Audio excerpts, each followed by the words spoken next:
नमस्कार friends, planet hub channel में आप सभी का फिर से हार्दिक स्वागत है। और इस बार सब्जेक्ट रहेगा कुंडली एनालिसिस। विश्लेषण करेंगे। मकर लगन की कुंडली है। ये जो कुंडली है वो मकर लग्न की कुंडली है। और ये जो कुंडली है, हम कुंडली जो आप भेजते हो यूट्यूब पे, आप कमेंट्स देते हो, उसमें हम ड्रॉ करते हैं और कोई एक कुंडली उसमें से निकाल के उसका यहाँ विश्लेषण करते हैं। तो मेरा अनुरोध है आप सभी व्यूअर्स भाई बहनों से कि आप कमेंट्स में अगर आप चाहते हैं कि मेरी कुंडली भी इस तरह से एनालिसिस हो तो आप उसमें कमेंट्स बॉक्स में आपके डिटेल्स डाल सकते हैं। ये कुंडली हमें भेजी गई है पुणे पिंपरी से। 8/1/1978 का जन्म है। 7:45 AM सुबह का। 8/1/1978 में सुबह 7:45 बजे पुणे पिंपरी से यहाँ बर्थ उनका है। और ये चाहते हैं कि आप हमारी कुंडली में क्या अच्छे पॉइंट हैं, क्या माइनस पॉइंट है, उसके बारे में यहाँ चर्चा करेंगे, कुंडली एनालिसिस करेंगे। देखिए, सबसे पहले मकर लग्न की कुंडली है। मकर लग्न की कुंडली के अंदर शनि, मकर लग्न ही होता है शनि के घर का लगन। शनि का मतलब है धीरे धीरे चलना, पंगु, जिसको पंगु बोला जाता है। वो एक पांव से चलने में दिक्कत होती है जिनको, और धीरे धीरे धीरे धीरे चलते हैं। आम आदमी, आम व्यक्ति फटाफट चला जाता है, लेकिन यहाँ जिनका पाँव में प्रॉब्लम है वो चलने में उनको टाइम लगता है।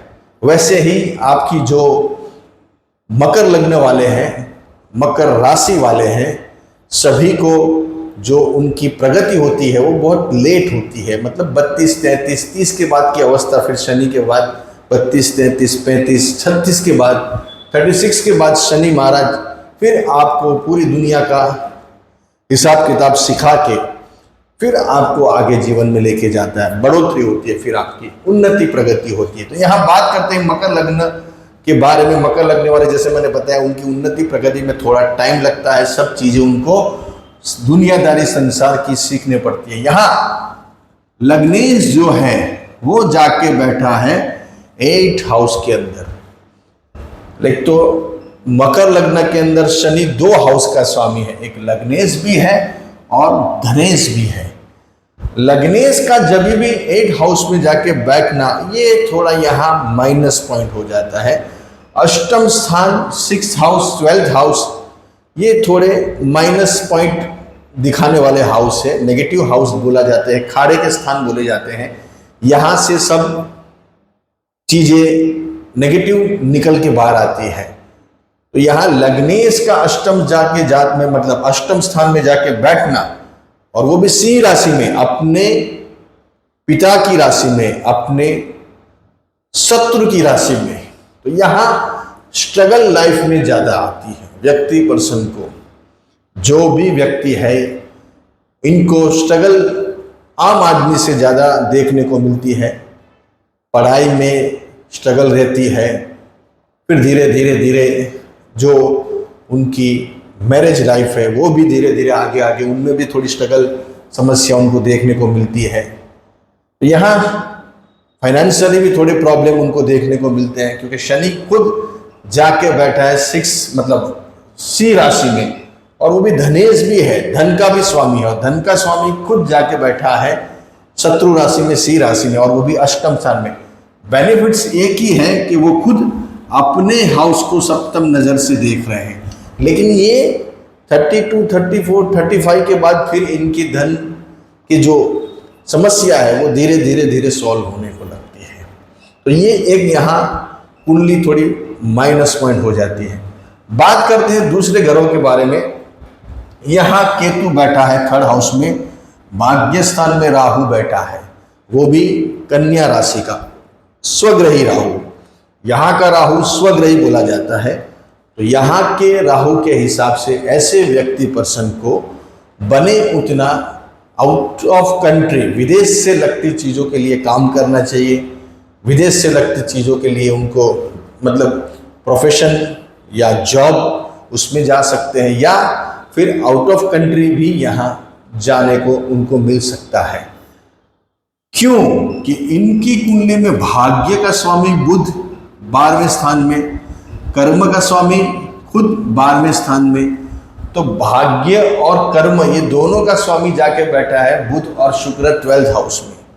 12वां स्थान होता है बाहर का, 12वां स्थान होता है कोर्ट कचहरी, जो बड़े बड़े कोर्ट्स के अंदर जज रहते हैं, जो कोर्ट्स के अंदर काम करते हैं व्यक्ति पर्सन, वो सभी का भी यहाँ सब ग्रह पाए गए हैं। बड़े बड़े हॉस्पिटल्स में आपने देखे हुए हैं डॉक्टर्स, नर्सिस, बड़े अकाउंटेंट, बड़े सीईओ, उनके भी यहाँ 12वें स्थान में सभी ग्रह बैठे हुए। तो इनकी कुंडली में 4 ग्रह बैठे हुए हैं, सूर्य, बुध, शुक्र और चंद्र, और साथ में गुरु खुद 4 ग्रह को देख रहे हैं। हालांकि गुरु बैठे हैं शत्रु राशि में, लेकिन यहाँ ये कुंडली में एक सबसे बड़ा राजयोग बन गया है बुध और गुरु का परिवर्तन राजयोग, एक्सचेंज जिसको बोला जाता है। यहां से वहां, मेरे घर में आप, आपके घर में मैं। तो आप बोलोगे कि भाई आप मेरे घर में हो, मैं आपके घर में हूं, तो मैं, आप यहां आ जाइए, मैं आपके वहां आ जाता हूं। तो दोनों हाउस को यहां एक्सचेंज योग मिल जाता है, मतलब परिवर्तन मिलता है।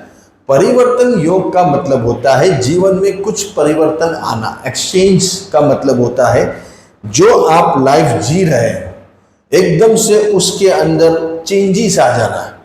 जैसे आप रोज उठ के एक जॉब पे जाते हो, आपने कम से कम 8 साल 10 साल वो जॉब किया लगातार, अप्स डाउन्स। आप सुबह उठ के दिल्ली से लेकर अपने गुड़गांव तक आपने अप डाउन्स किया, तो वो 8-10 साल आपने अप डाउन्स किया, और 11वें साल में एकदम से आपके जीवन में परिवर्तन आ गया। आपने पूरा वो जॉब के छोड़कर उसके मन आपका उठ गया और आप कोई बिजनेस स्टार्टअप कर दिया, और बिजनेस में आप एकदम से आगे निकल गए। जो बिजनेस आपने शुरू किया वो बिजनेस इतना जल्दी ग्रो अप हुआ जो आपको भी नहीं मालूम। आपने 10 साल जो नौकरी की है वो 10 साल के सामने वो 2 साल का एक ही साल में आपने वो सब पूरा कवर कर लिया, और आने वाले 5 साल में आपकी जिंदगी चेंज हो गई। आप धनवान बन गए, कुबेरपति बन गए, लक्ष्मीपति बन गए। तो ये है एक्सचेंज योग। इनकी कुंडली में बुध और गुरु का एक्सचेंज हो गया, मतलब कि गुरु यहाँ आ गए और बुध यहाँ आ गए, मतलब गुरु धन राशि के बोले जाएंगे और बुध मिथुन राशि का बोला जाएगा। लेकिन ये एक्सचेंज योग गुरुजी, सर, पंडित जी, इसका कब मिलेगा? हमको कैसे मालूम पड़ेगा कि हमारी कुंडली के अंदर ये जो एक्सचेंज योग हुआ है, परिवर्तन राजयोग, उसका फल हमको कब मिलेगा? मतलब कब हमारी कुंडली में, मतलब हमारे जीवन में एक्सचेंज आएगा, मतलब परिवर्तन आएगा। तो परिवर्तन, चेंजेस कब आएंगे? परिवर्तन का मतलब है कि आपकी जन्म कुंडली देखनी पड़ेगी, उसमें दशा अंतर दशाएं देखनी पड़ेगी। इनकी कुंडली के हिसाब से ऐसा बोला जाएगा कि इनकी कुंडली में 38 के बाद चेंजेस आने शुरू हो जाएंगे। 38, 49, 40, जैसे जैसे 40 की अवस्था होगी, क्योंकि राहु इनका भाग्य स्थान में बैठा है। अगर राहु यहाँ भाग्य स्थान में नहीं बैठा होता तो उनको 36, 37 से ही बहुत बड़े चेंजेस लाइफ में देखने को मिलते। लेकिन यहाँ भाग्य स्थान में राहु वहाँ भाग्य को रुकावट देता है। भाग्य को अभी भी कहीं ना कहीं आपका नसीब कम काम करता हुआ नजर आता है। मुंह पे आया हुआ निवाला नीचे गिर जाता है। यहाँ का राहु इस टाइप के इंसिडेंट जीवन में देता है।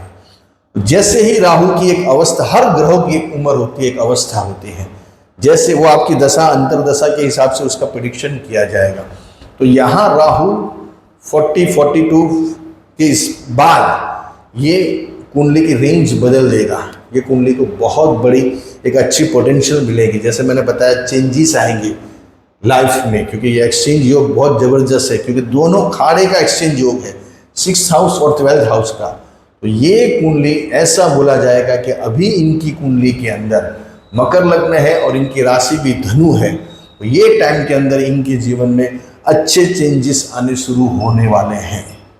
जैसे जैसे ये ग्रह और आगे बढ़ेंगे, मतलब ये 2024 जैसे अगस्त सितंबर दिसंबर जैसे लगेगा, नवंबर दिसंबर, कुदरती ये कुंडली की रेंज बहुत जबरदस्त हो जाएगी। मतलब पैसा धन वैभव इनके पास खूब चला के आएगा। जो भी प्रोफेशन या जॉब से या जुड़े हुए हैं वो उनके जीवन में पक्का है। शनि की एक अवस्था होती है, वो धीरे धीरे धीरे खत्म होती है। और जैसे ये मंगल बैठा हुआ है, देखिए ये मंगल नीच का बैठा हुआ है, लेकिन वो लाभ का भी स्वामी है और 4th हाउस का भी स्वामी है। यहाँ मंगल नीच का बैठ के खुद अपनी ऊंच की नज़र से देख रहा है लगन को, तो ये एक अच्छा राजयोग है, ये कोई खराब नहीं है। जो भी है कुंडली बहुत रेंज वाली है। जैसे जैसे समय इनका जाएगा, मतलब दिसंबर जैसे 2024-25 लगेगा, कुंडली की रेंज बदलती जाएगी। अच्छे रहिए, बढ़िया रहिए, खूब आगे बढ़े।